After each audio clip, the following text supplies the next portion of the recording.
Hey everybody, it's Safi and Marco Dish Out on Movies, the only movie review show on YouTube to review movies in terms of food. And it's just Marco here today to surprisingly talk about a viewer request. Wow, I haven't done that in a little while. To be honest, sometimes I get bad vibes from things. I'll just stay away from them, even if they are viewer requests. You know why? Because, I don't know, it's just, watching bad stuff is torture. It is literal torture.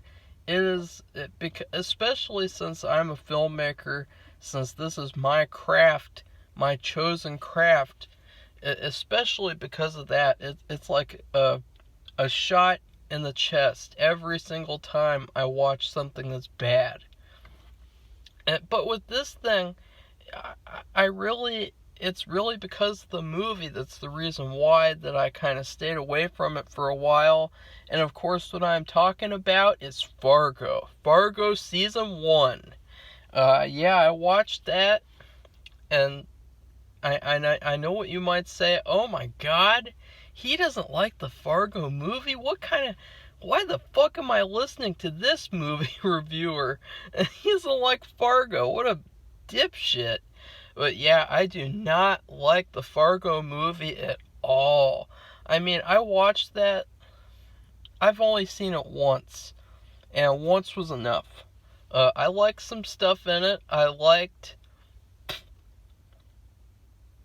Sorry, there was a hair in my mouth. And that was weird too. But anyway, I liked William H. Macy. I liked Steve Buscemi, kind of. He was kind of annoying. It's just, I did not like Fargo at all. I mean, it is such a Debbie Downer. It is such a depressing slog of a movie. It's very sinister. It's very dark, and just nothing is good in it. Nothing is good. Nothing is satisfying. When they catch the guy at the end, spoiler alert, that's not satisfying. Nothing about the movie is satisfying. Everything is trash. And it felt, a lot of the times too, it felt like they purposefully would make these bad decisions just for the F of it. And it really brought the movie down. It's probably, I would say, my least favorite Coen Brothers movie from the ones that I've seen. And I've seen a couple. It's very overrated. And that's all I have to say about the Fargo movie. I hate the movie. I hate the accents. I especially hate was she a sheriff? Whatever, the main policewoman, I hated her character so much. Oh my God, her voice was so annoying. I don't think I liked a single person in the movie. I like the Native American guy. I love that scene where he whips the shit out of Steve Buscemi. I love that scene. That scene was good. Everything else was trash. And now we get to the show. Because the season 1 is a million times better than the movie. And it made me realize just how trash the movie was. I mean, I for a while, I kind of was like in the middle about the movie, but now that I think about it, oh God, this show, this season at least, destroys that crappy movie. Because let's just talk about this season. It's sort of like a soft, very, very soft retelling of the movie, but it's changed around a lot. But there are characters that are taken from the movie, kind of, that, would remind you of the movie. There's lines maybe from the movie, little plot points here and there. But yeah, I love this season. It's so sad, though, because... And I was fine with the accents, too. The accents did not bother me, contrary to what I thought. I loved the choices, the storytelling for the most part. But then it came to the last episode. And, oh, God, they were so close to having a perfect season. I was going to be like, oh my God, this season 1 is a masterpiece. But then guess what happens, of course, to me? You have the last episode, and I'm going to go full on spoilers here. It's been years. This thing's been out. And the people who likely watch this are people who've likely already seen it. So yeah. In the last episode, basically... Wait a second. Where does it start? Okay. Yeah. The last episode is really good. All the way up until the point where Lorne Malvo goes back home. And he goes back home, and then boring-ass Colin Hanks shoots him. And that scene was trash. That scene was so stupid. It was so anticlimactic. It was so disappointing. And then, to make things worse, I predicted, as soon as Colin Hanks went in the house, I predicted, oh, God, they're gonna get Lester because of the fucking tape. The tapes that he has. And then what happens? They listen to the fucking tape. God, that pissed me off so much. And then we see Lester, and he's free at last. He's free. He doesn't have to worry about a bitch wife. He doesn't have to worry about a hitman coming after him. He doesn't have to worry about this policewoman harassing him. He's free at last. But then, oh no, the police got him. The police caught up to him. And then basically he has to choose between going to the police or falling into ice and drowning. And it was really sad, to be honest. It was really trash. And then, of course, they had to recreate that trash ending of that trash movie Fargo, with the whole family sitting and watching TV together, and they're a happy family, blah, blah, blah. God, I hated that so much. I hated that so much. Oh my God, I have tears coming out because of how much I hated that fucking ending. Oh my God, because the thing is, like, Lester was the protagonist, right? Like, did I miss something? Like, he's the one who started off the series. The series is all about him. It is all about this guy, this loser, this guy who has no confidence and he has no strength. He lives in this horrible small town environment where, he has this sort of mean wife, kind of, and then, he's got a mean brother who hates him. He's got, all these problems, and then he gets beat down by the bully. The bully and his sons come and harass him and bully him, even when they're fucking adults. Which, yeah, that still happens. It's true. Well, I mean, not like that, but yeah, like, people don't change from high school, surprisingly. But, like, I thought he was the protagonist. Like, I was rooting for him the whole season. And I know you're going to be like, what? The whole season? Yes. The whole season, I was rooting for him to get the strength, become a better person, and beat Lorne Malvo. Which is a weird-ass name and a weird-ass show.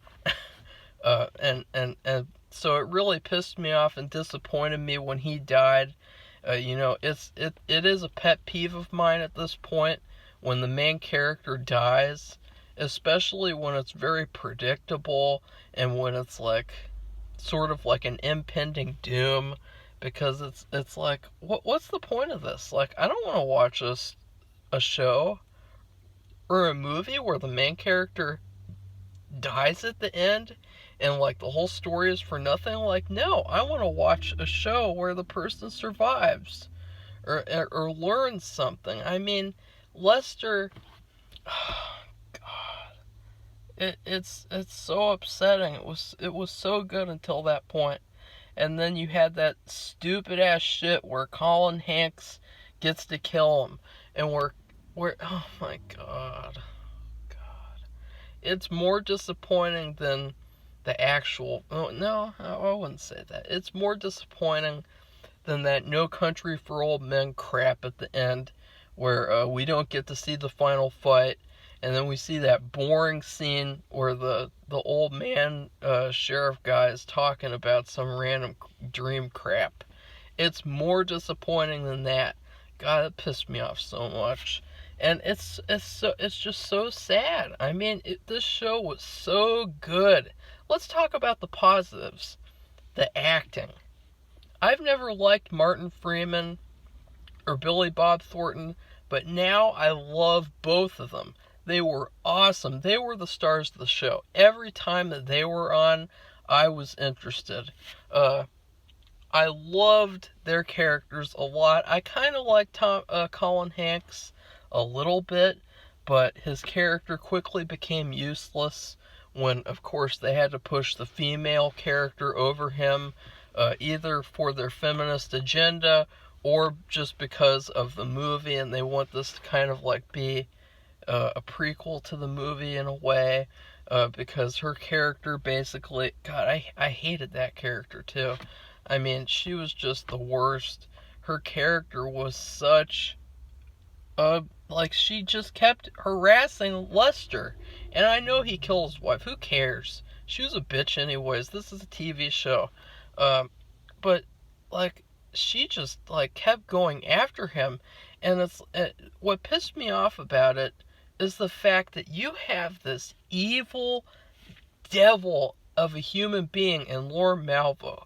You have him going around killing people, doing horrible things the whole season, and just getting away with whatever the F he wanted to get away with, just skating through the season. And all she is worried about is Lester killing his wife. That is all she cares about. And like, just keeping on questioning him. And God, that pissed me off. Because there's clearly the person you should go after is Lorne. Not Lester, Lorne. But I know, like, they both are, quote, bad people. But, I mean, Lester, I rooted for him the whole season.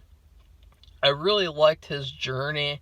I liked how he was able to get out of, like, extremely dire situations and, like, just figure his way out. I thought that was awesome.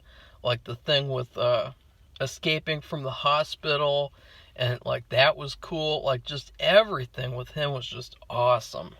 And then I also like the two hitmen. I like that.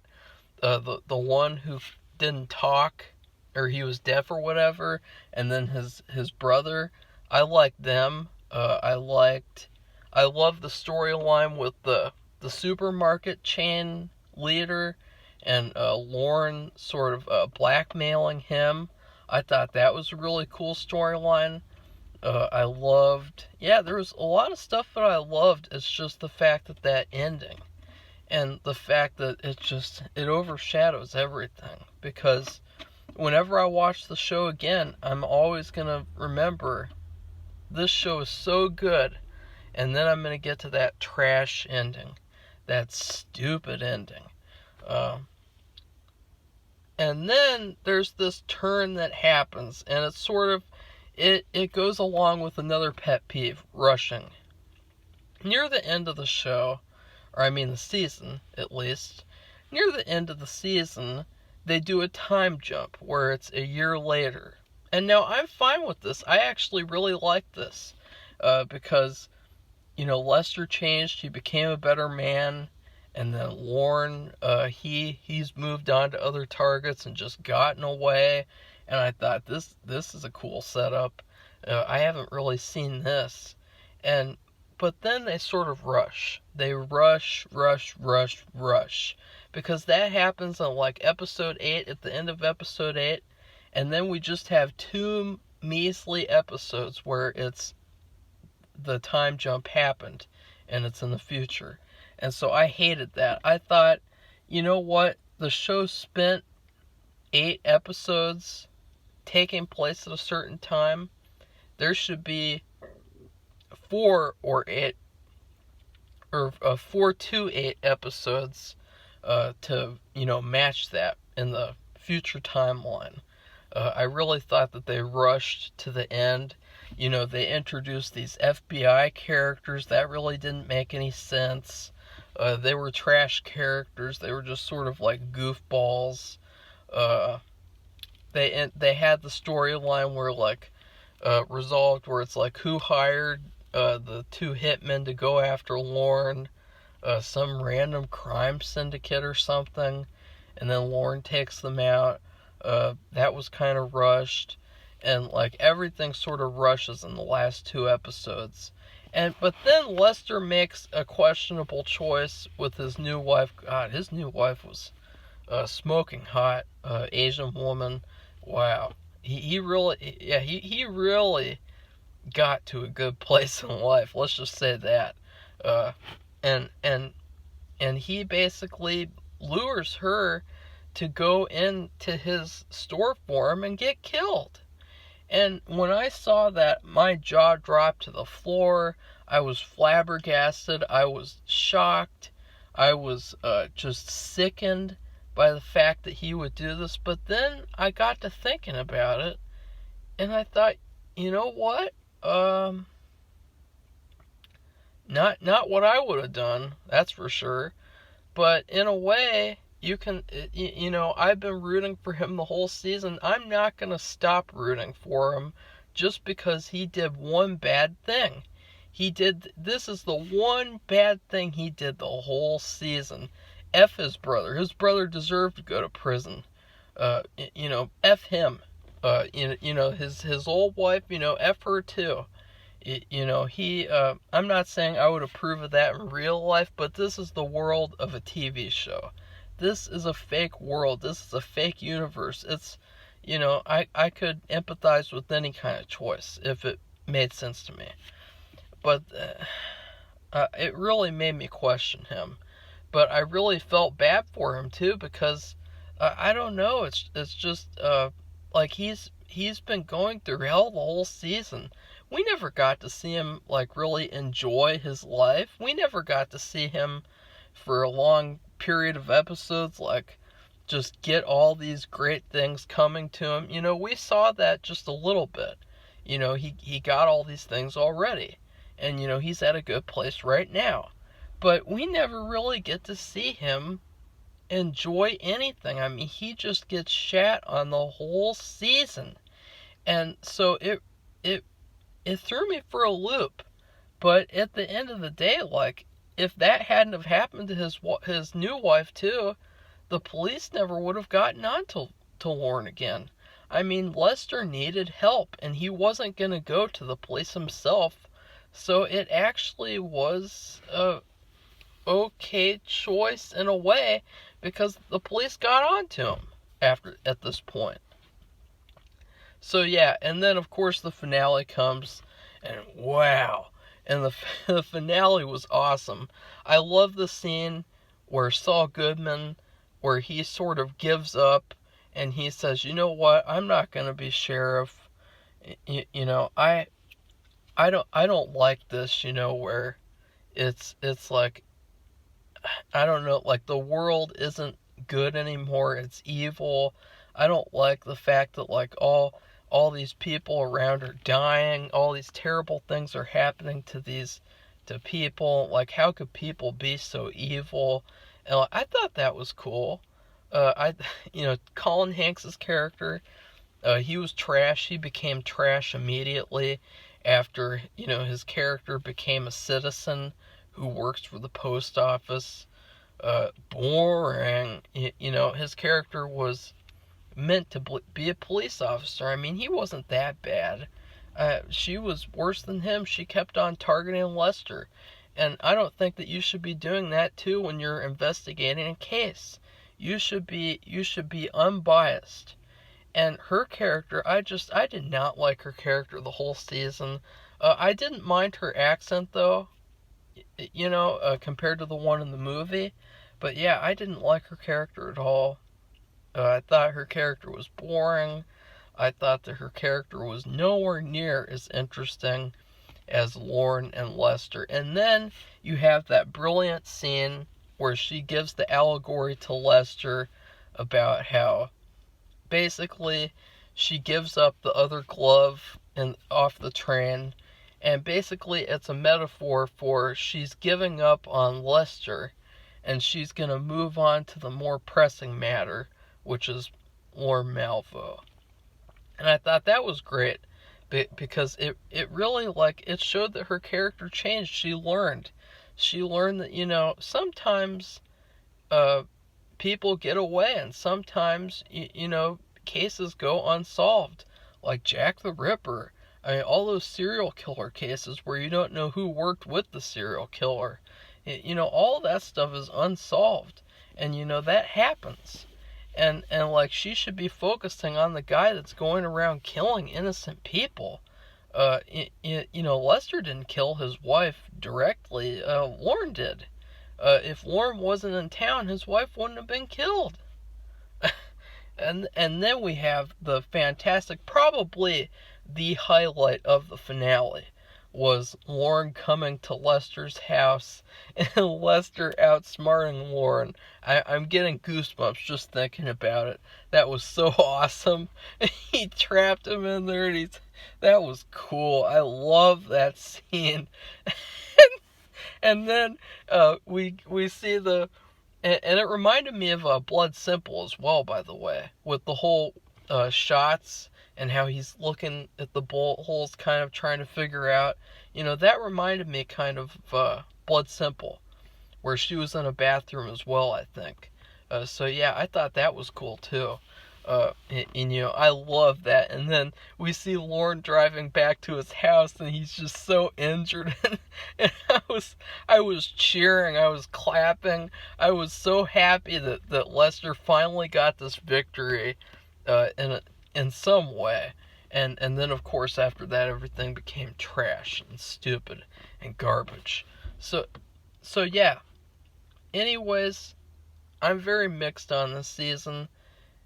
I would give the season like a perfect score all the way up until that shitty finale lasts like 15 minutes, 20 minutes. That pissed me off. It could have been much better. It really seemed too like a couple of characters, the woman and Colin Hanks, it seemed like they had just extreme plot armor, like nothing bad could happen to them. Even when she gets shot halfway through the season, it's like, it's just a shot. Who cares? She'll make it through, because she has that plot armor. And so, but overall, I would give this season a nice big bowl of warm stew. This season as a whole is a season that just, it's a dish that just warms you up. It keeps you company. It fills you up. It's very satisfying for the most part. And yeah, that's what, and of course the show takes place in cold weather. Excuse me. The show takes place in cold weather, and when you're in cold weather, you want a big bowl of warm stew. That's what this show gave me, warm stew. And of course, lots of great characters. Of course, the highlights being Martin Freeman and Billy Bob Thornton. Both of them, in my opinion, gave Emmy-winning performances. When you put this up against Better Call Saul, this is way better than Better Call Saul. This is on another level than Better Call Saul. So I just wanted to make that clear. I overrated Better Call Saul because I did not see this show at that time. So yeah, that's what I would give this season. It's really hard to rate it because it's so fragmented of what I think. I don't like the rushing. I don't like the choices in the finale at the end. And so yeah, but then I loved everything else. So yeah, and so I'll be reviewing season 2 pretty soon. I hope you enjoyed the review, and if you enjoyed the review, please like this video, subscribe to our channel, share it with all your friends and family. Just don't take offense to anything I say. Like, when I say, like, I hated that female policewoman, like, it's not the actress's fault. It's the fault of the storytellers. It's the fault of the writers who wrote this character and made her so unlikable to the point of where she basically the whole season is just she's given everything when she didn't deserve it, and she's doing all this terrible shit targeting Lester when she should be targeting the real bad guy. And then, Colin Hanks, it's not his fault. He did a great job acting. It's his character was trash. And so, yeah, just please do not take offense in any, personal way. I'm criticizing the show, even though I really love this season. I definitely might watch it again, but I'm going to get really pissed off at that season finale once again. So, yeah, goodbye, everybody.